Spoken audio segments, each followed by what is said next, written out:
Hi అండి. Bakery స్టైల్‌లో ఇంట్లోనే మనము ఈజీగా ఎగ్‌లెస్ కేక్ చేసుకోవచ్చు. అది ఎలాగో ఇప్పుడు చూద్దాము. ఏం లేదు, ముందుగా మిక్సీ జార్ తీసుకొని 1 కప్పు పెరుగు, 1 కప్పు బెల్లం తురుగు, అలాగే కొంచెం పాలు వేసి బాగా మిక్సీ పట్టుకుందాము.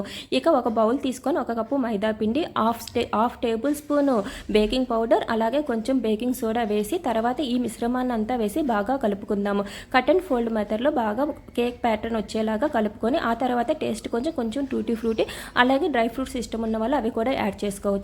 ఆ తర్వాత ఒక మందపాటి బౌల్ తీసుకొని దానికి అంచుల అమ్మిడ మైదా పూసి తర్వాత ఈ కేక్ ప్యాటర్న్ అంతా వేసి అలా చేసి ఒక పెద్ద బౌల్ తీసుకొని అది బాగా హీట్ ఎక్కాక ఈ ప్యాటర్న్ దాంట్లో పెట్టి ఒక హాఫ్ అన్ అవర్ తర్వాత మనము టూత్ పిక్తో ఇలా చెక్ చేస్తే మనకి కేక్ అనేది ఉడికినట్లు తెలుస్తుంది. మీరు కూడా ఈ పద్ధతిలో ఒకసారి ట్రై చేసి స్పాంజీ కేక్లా చేసుకోండి.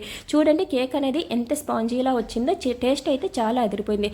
ఒకసారి మీరు కూడా ఇలా ట్రై చేసి ఎలా వచ్చింది అనేది కామెంట్స్ రూపంలో తెలపండి. Thanks for watching.